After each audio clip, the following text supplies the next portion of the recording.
हामी निरन्तर पाइला चल्दैछौँ, गाडीका चारवटा चक्का घुमिरहेका छन्। हामी निरन्तर दिन रात नभनिकन यात्रा अगाडि बढाउँदैछौँ। लाग्दैछ कहिले रारा पुग्छौँ र कहिले त्यो ताल त्यो स्वर्ग हेर्न पाउँछ भन्ने थाहा छैन र अनि मनै लागिरहेको छ र कहिले त्यो स्वर्ग तपाईँहरूलाई देखाउँ भन्ने आशा छ। हामी छिट्टै नै पुग्नेछौँ। बिच बाटोका कार्यक्रमहरूलाई सकाउँदै हामी यात्राको अन्तिम गन्तव्य रारासम्म पुग्नेछौँ। Hello everyone, welcome back to our YouTube channel. This is Netra Bahadur Sai NIK commando Netra. सबैजना आरामै हुनुहुन्छ होला, हामी पनि एकदमै आरामै छौँ, म पनि एकदमै ठिक छु। सो गाइस, आज चाहिँ हामी राराताल जान खोजिरहेका छौँ। राराताल जाँदैछौँ। रारातालको यात्रा हाम्रो 10 दिनको रहनेछ। त्यहाँ गएर हामी आफै पकाएर खानेछौँ, आफै बाटोमा घुम्ने त अब आफैले नै हो होइन, जस्तो घुम्दै जानेछौँ। अहिले बिहानको आज 12 गते हो होइन, 12 गते। अनि अहिले बिहानको लगभग कति बज्यो भने म टाइम हेरिहाल्छु है त। लगभग बिहानको 2:54 गइसक्यो। हामी 3 बजे हिँड्ने भनेको होला, नहोला जस्तो छ, किनकि हामी 3:30 बजेसम्म हिँडिसक्छौँ।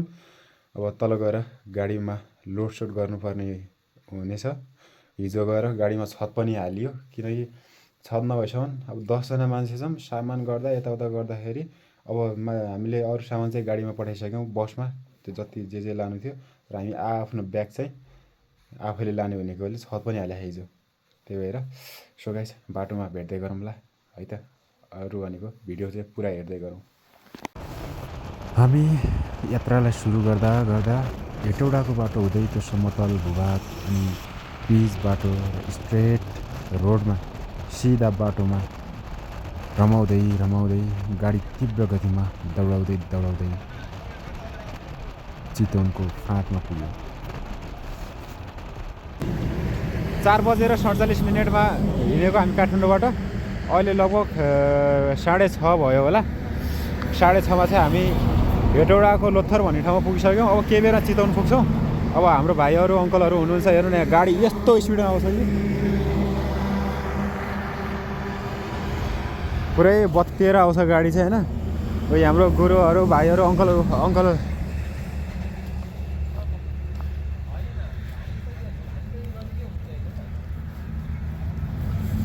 हेर यो के छ खबर तेरो? एकदम ठिक होइन। आज राराताल पायो, त्यो नै खुसी छ। कस्तो छ तँलाई भन् त? के भन्नु, यस्तै छ जिन्दगी, कहिले नआउनु होला, भोमेन्ट आउँछ। दाइ कस्तो भइरहेको तपाईँलाई चाहिँ? रमाइलो छ साहेब। रमाइलो अङ्कल? साहेब भन्दा चिसो छ बाबु। चिसो साहेब यो यहाँ अब यहाँ कागती कागती हो दाइ? यहाँ बा हुनुहुन्छ, अङ्कल हुनुहुन्छ, दाई हुनुहुन्छ है, सबै यहीँ हुनुहुन्छ। यहाँ यता हेरिदिनु त ल। ठिक छ, यहाँ यस्तो छ। हामी अब यहाँ चिया स्याद तातो पानीहरू के हुन्छ खाइपी गरेर त्यसपछि हामी चाहिँ अब त्यहाँबाट चितवन जान्छौँ। चितवनमा खाना खाएर त्यसपछि आजको हाम्रो टार्गेट भनेको चाहिँ जहाँसम्म हुन्छ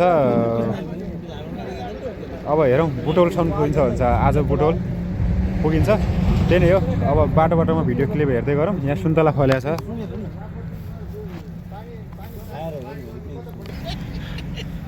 कागती कत्रो कागती छ यहाँ हेर्दा।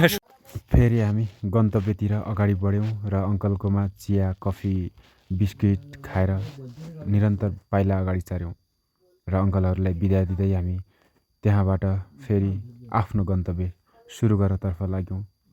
भाइहरू पनि खुसी, हामी पनि रमाउन थाल्यौँ। सबैलाई चिसो भएको थियो, एका बिहानीको मौसम र उदाउँदै गरेको त्यो घाम र त्यो हुत्तिएर आएका एकदमै स्पिड र दौडेर आएका गाडीसँगै हामी पनि आफ्नो गाडीलाई दौडाउन थाल्यौँ।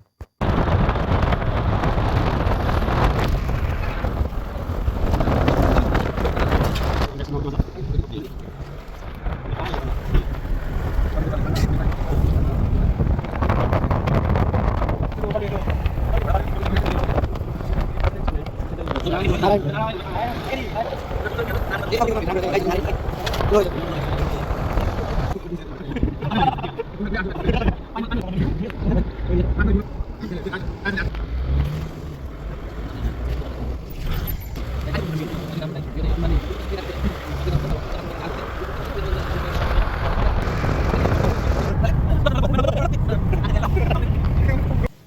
गति सकिँदा साथ हामी लगभग 8 बजे चितवन पुग्यौँ र दिदीकोमा खानाको लागि भनेका थियौँ। दिदी खुसी हुँदै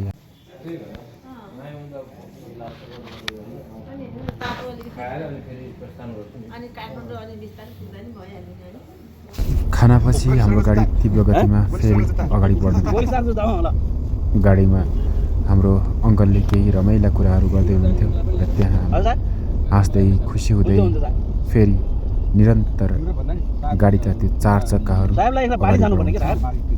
बाली गरेर मैले भनेको बाली जानै पर्छ कि साहब बाली जाने अङ्कल अहिले त्यही गाउँमा बाली बाली भन्नु पर्छ नेपालको बालीमा होइन कि अब इन्डोनेसियाको बाली जानु ए इन्डोनेसिया न त हाम्रो गाउँमा पनि बाली छ।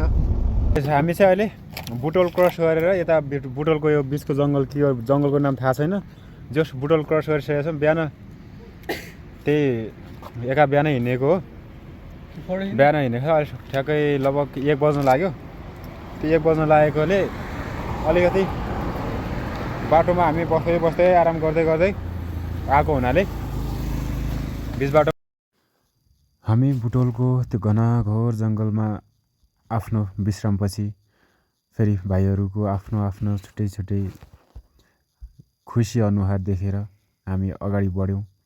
त्यहाँ गुरुहरू अङ्कलहरू केही आफ्ना मनका कुराहरू गर्दै हुनुहुन्थ्यो। त्यहाँ गएर म केही सोधेँ, फेरि अनुहारमा जिस्काउँदै अनुहारमा खुसीपना देखाउँदै हामी त्यो जङ्गललाई छोडेर पनि अगाडितर्फ दौडिनतिर लाग्यौँ।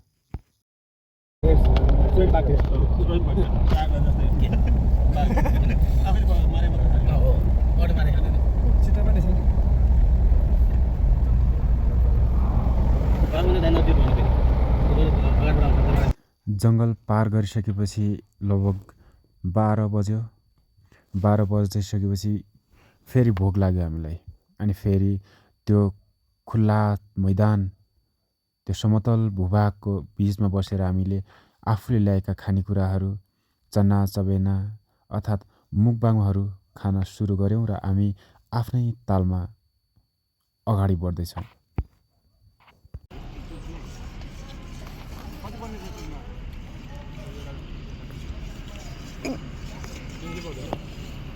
अहिले तिमी बोलियो अब गाडी पक्रेपछि कम्पसार हुन्छ। मजाले दौडिरहेको छ नि। यहाँ भैँसीको ताल रहेछ। यहाँ अब निश्चल र सृजन पौडी खेल्छ भन्दै मैले नखेल अलिक चिसो हुन्छ भनेको छु। यता सबैले हेरेर स्माइल गर्दैछ ल। स्माइल अङ्कल दाइ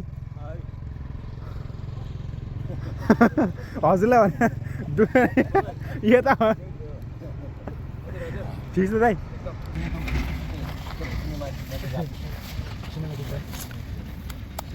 ए हाम्रो साँडे यहाँ हुनु चाहिँ यो निश्चल ऊ आमा कस्तो गराइदियो निश्चल त। त्यही हो हामी घुम्दैछौँ।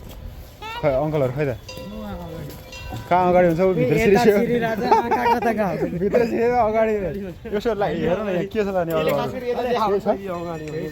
केही छैन ल ठिकै छ। हामी मन्दिरमा छिर्यौँ है त। यो जय श्री राम जय श्री राम बा यहीँ हुनुहुन्छ के को बोलाएर नि यहाँ हामी मन्दिरमा छौँ।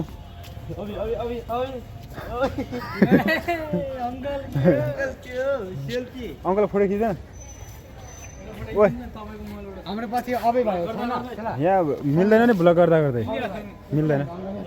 अलिक सिस्टम बन्द गरेको कि हेर्नु नि यहाँ कहाँ मिल्छ। यहाँ गरे बन्द हुन्छ यहाँ गरे ऊ पज हुने हो। तर क्लिन पज गरे ब्याक जानुपर्छ। यहाँ